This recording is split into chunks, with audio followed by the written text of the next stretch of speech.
Well, there you have it. You're witness to, we are all witness to, the worst 3-game streak in the history of the Seattle Kraken. Certainly the worst 3-game streak to this point in their history. I know they haven't necessarily been a powerhouse in the NHL. There's been some lean times for this team already, but nothing comes close to what they just did in these last 3 games. I mean, already it's the most goals they've given up in a 3-game stretch, and they did it against 2 teams that are at least came into the season as bottom feeders in the NHL. What's cracking, everybody, and welcome back to Kraken R&R, where the Kraken lose 4-2 to the San Jose Sharks.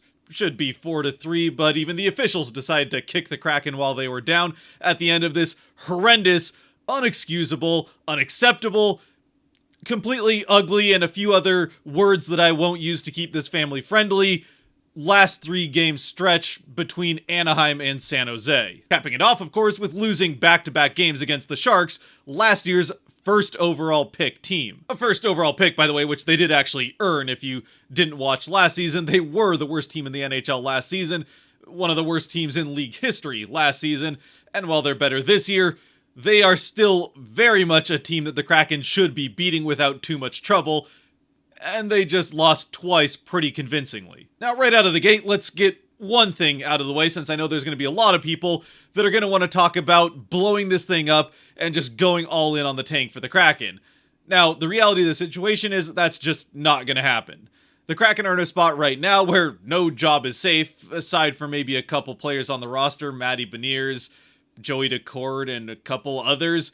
But front office, coaching staff, yeah, those are all people doing everything in their power to make this team as successful as it possibly can be this season, because their jobs likely depend on it. And look, there's no guarantee of any of this actually happening, but I said as much at the beginning of the season that this is very much a year where it feels like there's a lot of pressure coming down from ownership for the team to be successful this year. And quite frankly, this is the start of the window where the team should be seeing some success with the out-of-the-gate approach that they had of building a team from the ground up. And if they are still in the same place that they were in the inaugural season or last year at the end of this season, then clearly something big needs to change in order to get that headed in the right direction. Because quite honestly, they have some of the pieces there. Ron Francis, for any other flaws that you might find in how he's constructed this roster, he has at least all indications are drafted very well, which sets up this team to have a good future going forward. But if you can't put a good core of existing players that you trade for or pick up via free agency around that core of young talent, it's not going to end up mattering. Anyway, the point is that I don't think that there is, by any stretch of the imagination, the patience from the top in ownership to let this same regime go through a full rebuild after they've already had the first 3 and a chunk now years to get things headed in that championship direction. With ownership wanting this team to be successful as soon as possible, their best bet is just to ride this season out and see if they can't get things turned around, which, to be perfectly fair, they have every reason to believe that this current group can get things turned around. The coaching staff had incredible success over the first couple of years in Coachella Valley, and while that's not the NHL level, it does prove at the second best level of hockey there is in the world that this is a coaching staff that knows what they're doing. And as far as the GM and even the player level is concerned, this is still basically the same team that went to the playoffs and had that 100-point season 2 years ago. Sure, the fourth line is different, though even there, Daniel Sprong is back on the roster and still as bad in the defensive end as ever and getting himself scratched because of it. But you've replaced a lot of that with some very good and now more experienced young talent that is a part of that good drafting that Ron Francis has done. So honestly, everything points to, especially with the addition of Montour making the defensive end better than it was 2 years ago, a team that should be able to get things turned around and still make that playoff run. Or at the very least, it gives you still enough reason to believe that that's possible to get back to the playoffs that, again, with the idea of trying to be successful as soon as possible, regardless of how that happens, to ride this thing out until at the very earliest. And this is, I think, really only going to happen if things continue to go south as quickly as they have over these last 3 days. And yeah, this thing just completely falling apart.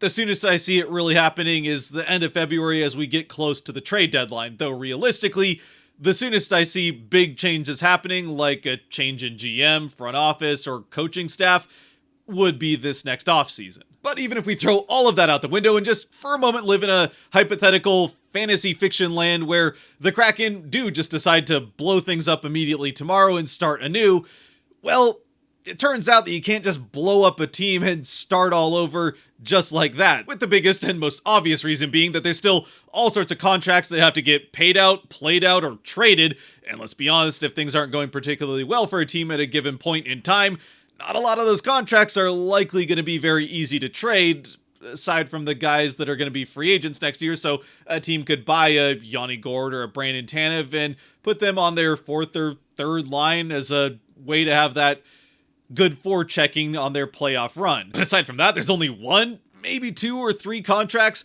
that you could trade and get some good value back, and you're not going to like who those players would be. The most obvious one, and one that you would absolutely have to trade if you wanted to go full tank right away, would be Joey Daccord. There's just absolutely no way that this team is going to be bad enough to have a good enough chance at the top 1 or 2 pick if Daccord is still in net for them, especially if he keeps playing anywhere like how he's played to this point in the season. And the other ones would be guys like Jared McCann and Vince Dunn. Now, McCann's contract has been a steal since the day it was signed, and Dunn's still has a couple years left, and as long as he stays healthy, again, that's a pretty good deal that I think you could find a buyer for. But even if you're willing to make those moves and start basically over at 0, or honestly worse than 0, if we're counting expansion draft as the 0 spot for the team, and yeah, you got a much better farm system than you did then with the draft picks that have been made in these last few years, you still have on the roster some contracts that are not going to age very well over the next 6 seasons or so, which is getting definitely into the time where you'd hope the rebuild is starting to show the fruits of a bright future, is those last couple seasons of those contracts, and, well, particularly Stevenson and Montour. I mean, we love how Montour has played so far for the team. He's been definitely worth that contract to this point, but I think it's asking a lot to expect that to still be true in 6 years' time. And sure, you can buy the last couple years of those contracts out. That might be what happens anyway. But even then, you're taking a hit to the cap, which limits how you can supplement those young players that you have coming up that are going to start being a part of that core going forward, coming out of that rebuild. Especially at that point where you'll have a Matty Beniers in his prime, Shane Wright hopefully in his prime, and, well, even if those guys don't get work out, or maybe you trade those guys as well, it's still a situation where this is a rebuild that could take a long time with those contracts still having to be dealt with. Oh yeah, and then there's the final wrinkle of the fact that you actually have to hit on those potential high first round picks that you get out of the tank, which oftentimes has as much to do with the draft classes lining up for you as it does with you actually drafting well. I mean, the Kraken had a couple of high draft picks, 2nd overall with Matty Beniers, 4th overall with Shane Wright, and well, either one or both of them could end up being very good to star players down the road. Neither of them, at least at this point, have shown anything like what Connor Bedard or Macklin Celebrini have shown, and that's nothing against them. The fact of the matter is that those draft classes just didn't have players like a Bedard or Celebrini, and there's a reason that those guys are generational type of talents.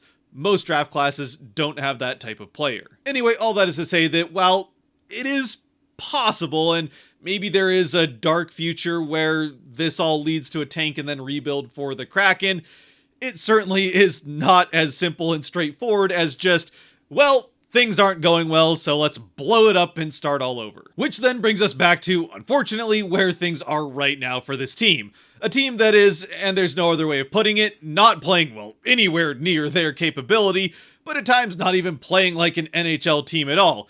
In fact, they're playing quite like a team that you would want to see tanking for a 1st overall pick. They just lost back-to-back games in decisive fashion to a team that just did that last season, and while things are better this year, as I've said over the course of these last 2 videos, it's still not a team that's pretending like it's not trying to get another good pick this season. Which is to say that even with guys like Celebrini and Will Smith getting their first real good experience in the NHL and making a huge difference in that team from last year, and the fact that they made some additions in the offseason to make the team less of a complete unorganized mess on the ice to give a little bit more structure for those guys to learn around, it's still a very bad, very beatable on any night NHL team. Of course, though, that still does then mean that, let's say for a team like, I don't know, the Kraken, for example, over the last 2 days, you have to be able to stay out of your own way in order to take care of the business in front of you and get those 2, or in the case of this back-to-back, 4 points in the standings.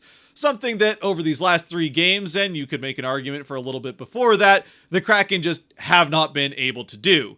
Whether that's horrendous goaltending like we saw from Grubauer in the last game, or just general, unexcusably horrible Pee Wee League level defending like we've seen from the Kraken over the majority of the last couple weeks. Which, at least to me anyway, even with Grubauer's terrible performance on Friday in the first half of the back-to-back in mind, is the biggest reason for the Kraken's struggles, to put it at the very lightest possible, over these last 3 games, and even the games leading into that stretch where the Kraken kind of got away with some bad defensive play, whether that was on the back check, in their own end of the ice, or just the turnovers between the neutral zone and their end of the ice that led to some of those problems. And as we do finally get to the game, I suppose since we probably should at some point, that is the big story in this one, in what went wrong for the Kraken. Now, even before we get to the game, the team is saying all the right things coming into it, that game in San Jose against the Sharks was the real wake-up call that they needed. Sure, they played terribly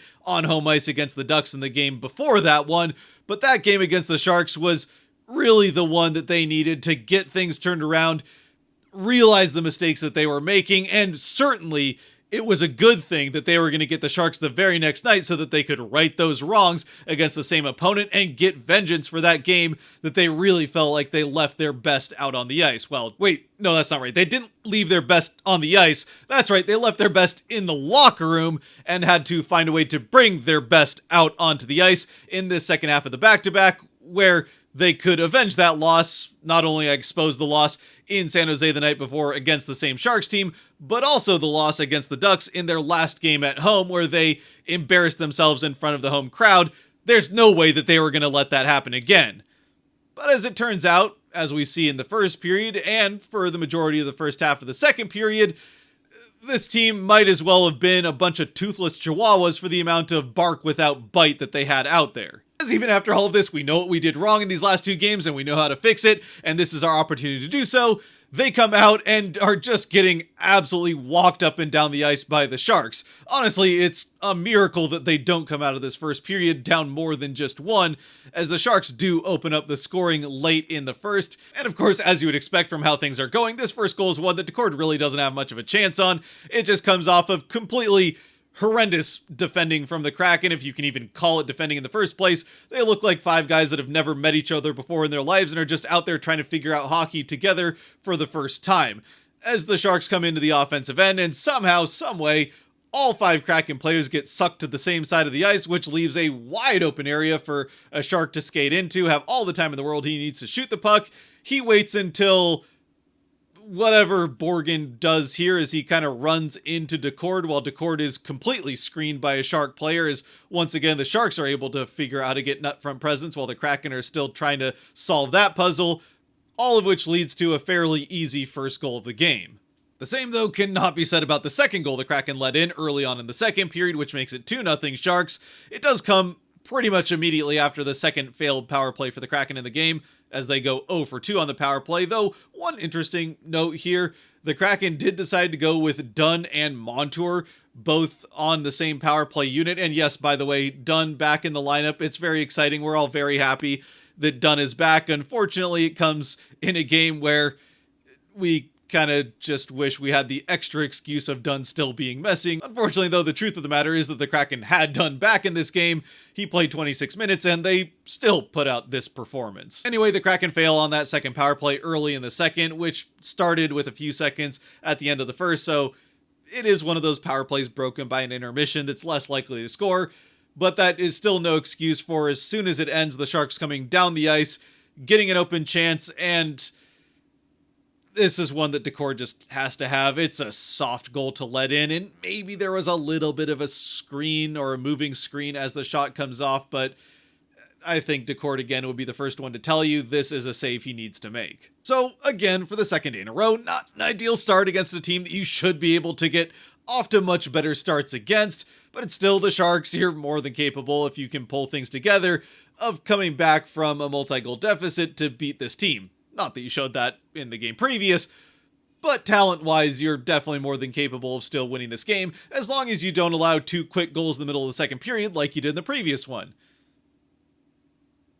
But of course, that's exactly what they do.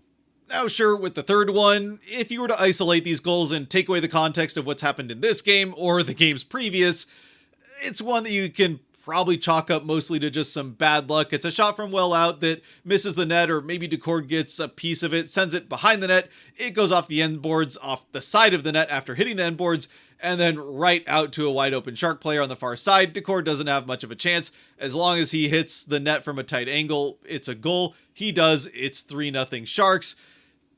Could it have been better defended? Yeah, and I do think Tolvanen could have hustled a little bit more to try to break up that shot after the puck went off the end boards. But it's some bad luck, unfortunately, with things going the way that they are. It just continues to point a little bit more to sloppy defense, guys lost in their own end of the ice, and the fact that there's another Shark wide open next to the net, regardless of whether the puck gets to him or not, is certainly a little bit more aggravating than it might usually be. But none of that, even if you want to make the excuse of bad luck on a couple bad bounces on this third goal, none of it excuses by any stretch of the imagination what happens next. As the Kraken, and maybe they should have done this in the last game, maybe they should have done it before this goal goes in, at this point call their timeout, because apparently the time between that horrendous loss in San Jose and the start of this game wasn't enough to get their heads right, so the coaches have to pull all the guys over to the bench and say what I don't know to try to get their heads in this game. But whatever they said, whatever went on in that bench on that timeout was clearly not enough, as the players came out onto the ice learning the lesson of, well, I don't know, maybe what was said on the bench was, hey, now we know what not to do, all right? So let's do anything else.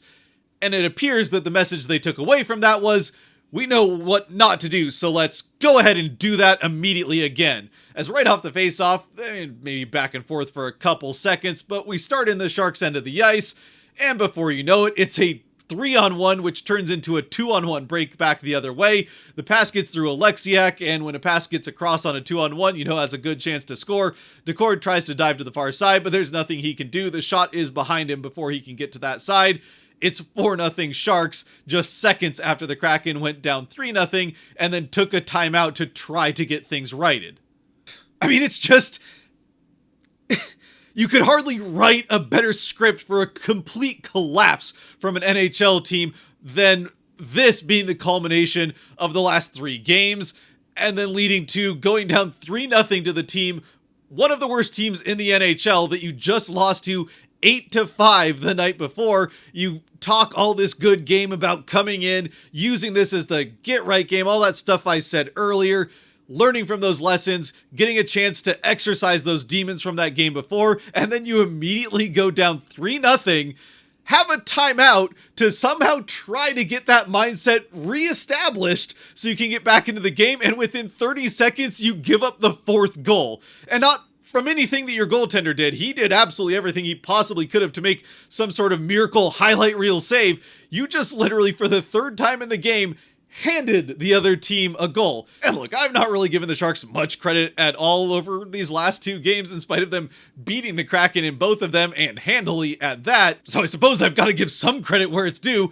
The Sharks did a fantastic job over these last 2 games of graciously accepting every single gift that the Kraken over and over and over kept handing them like it was Hanukkah. Or, I don't know, some sort of 12 days of Christmas type situation where you get a present for 12 straight days. Or in this case, it's 12 straight goals. Now, finally at this point, and honestly, I don't even know whether or not this makes it better or worse given how the game turns out, after the Kraken go down 4-0, after having lost the previous game 8-5 against this same bottom-feeding team, they start showing some real hustle and playing like they actually want to win the game. Which would have been nice if they had been doing that from the get-go. They probably would have won the game if they had played the entire game like they played the second half of it. The problem was they started from down 4-0 because, well, they didn't bother playing large chunks of the first half of it. And yes, I know that even midway through the game, even at the point where the Sharks had the 4-0 lead, the Kraken were out shooting the Sharks, and actually somewhat significantly so. but they weren't really getting that good of opportunities. I mean, I don't even think Blackwood had to make one particularly good save throughout the first half of the game. He did have to make some pretty good saves as this game would go along, as the Kraken did fight back in the back half of the second and most of the third period, making some good opportunities happen, actually getting some good offensive zone time and shooting the puck when they had the chance. Heck, even back the other way, they seemed to remember that they were allowed to try to help their goaltender when they were behind their own blue line. And it didn't take long for that to pay off for the first time, as 32 seconds after the Sharks took that 4-0 lead, the Kraken, in the start of this push that was the rest of the game where they actually played like an NHL team, they get on the board off a shot from Matty Beniers that's well out and goes wide of the net. So if you want to talk about and make excuses of that third goal for the Sharks being a lucky one, well, the Kraken get that bounce right back here as Beniers' shot goes off the end boards, off the side of the net, right out to Schwartz in some open ice. He fires off the shot and beats Blackwood on the short side to give the Kraken their first goal of the game and at least make it, at least give you some hope that maybe things could turn around in this one. Of course, at the same time, though, even with the improved play over the second half of the second period, that hope maybe feels a little bit far-fetched when the score is still 4-1 after 2. Now, the Kraken, even though they've never in their franchise history won a game after being down 3 goals, they have once come back to tie a game and at least get a point in the standings after being down 3 goals at some point in it. That happened on December 11th of the inaugural season in 2001, in a game at home against an also fairly lowly at that time Columbus Blue Jacket team, and at the end of 2, that score was 4-1. The Kraken end up coming back to tie that game with a power play goal from Schwartz, then Morgan Geekie scored, and Vince Dunn had the game tying goal before the Blue Jackets ended up winning it in overtime.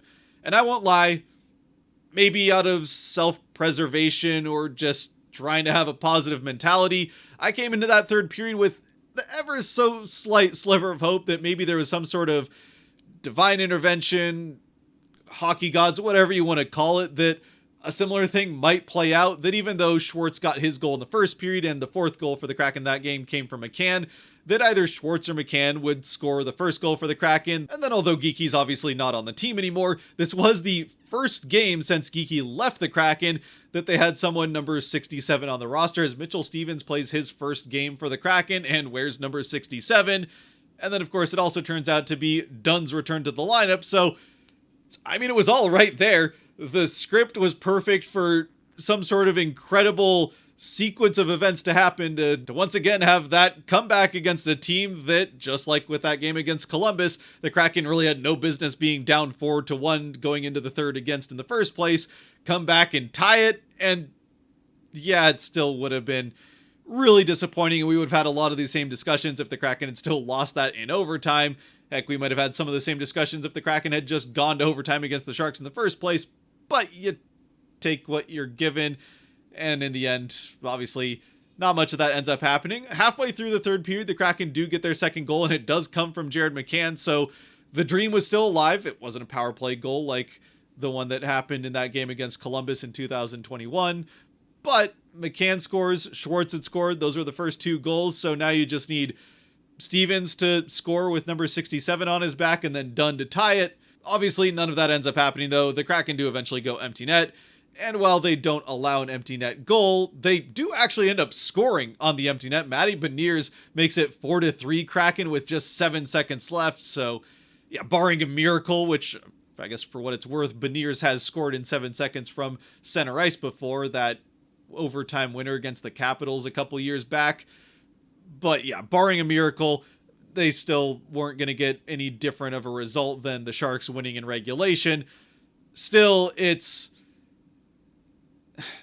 just more salt in the wound that, for whatever reason, this goal for Beniers goes to replay, and somehow, some way, out of literally thin air, the officials and the people in the situation room in Toronto come up with a way that this is goaltender interference. So real quick, just in case there's anybody going into the comments to ask me why this was goaltender interference, or how they could have possibly overturned what was called a good goal on the ice to then take it away for goaltender interference, given what they saw on the replay. let me just save you the time. I have absolutely no idea. It doesn't seem anybody has any idea what goaltender interference is, and that includes, and maybe especially includes, the people that are making decisions based on that rule from the Situation Room in Toronto and wearing the stripes out on the ice. Honestly, the best explanation I can think of for why this goal was overturned was that somebody in the Situation Room owed Blackwood a favor, or maybe his mom runs the place. Maybe he has some blackmail on somebody in that Situation Room. There's just absolutely no world in which this is ever anything that resembles any possible interpretation of the rule that is goaltender interference in the rule book, so they just completely make something up here out of nowhere to determine that Beniers doesn't deserve that goal. Again, it wouldn't have made a difference in the outcome of the game. It just would have been 4-3 rather than 4-2. Beniers doesn't have one extra goal in his stats, and yeah, a couple of guys wouldn't have gotten assists. I think it was Gord, and I don't know who else touched the puck, maybe Cartier. It doesn't really matter. Yeah, it's a very disappointing and all sorts of other adjectives that I listed off. I mean, disappointing is probably the kindest word that I could use to describe this game. Even if the Kraken score that goal, it doesn't, I think, really change how we feel coming out of it, other than happy for Beniers that he got one more goal, especially considering I would imagine he came into this game feeling pretty good after Michigan upsetting Ohio State, but I feel like this game probably soured that pretty quick for him. Now, I suppose angry is maybe not the right word for how I'm feeling. Frustrated, certainly. Annoyed, disappointed, lots of things. I feel like if anyone should be angry, though, it would be the paying fans that have now gone to, I don't know how many went to both of the games, but the home crowd has now seen two of the worst losses the Kraken have had in that arena happen in the last two games they've played in it. At least when you take into account the quality of opponent the Kraken were playing against. They've had uglier scores put up against them in that arena, but not much uglier games against opponents of that caliber. I suppose at least the good news for the Kraken is that the schedule gets a lot easier now that they have these terribly difficult games against Anaheim and San Jose out of the way. Now they can go on this breeze of a road trip to the East Coast where they get teams like the Carolina Hurricanes, the New York Rangers, the New Jersey Devils. Yeah, what could possibly go wrong? At the same time, though, honestly, wouldn't it be just perfectly the Kraken to lay a complete egg or a series of eggs in a row against the Ducks and Sharks and then go out on this road trip in games that they won't be the favorite in, to say the least, and then end up winning the majority of them? Well, we can certainly hope for that anyway. Until then, though, no 3 stars in this one. I think that probably goes without saying. So if you want to contribute to hopefully some 3 stars on the road trip, then Patreon is still in the link down below if you want to help support the channel a little bit more. Otherwise, I'd love to have your comments, or heck, if you just want to vent in the comments section, feel free to do that too. I'll be right there with you. And until the road trip, stay safe out there. Be good to each other.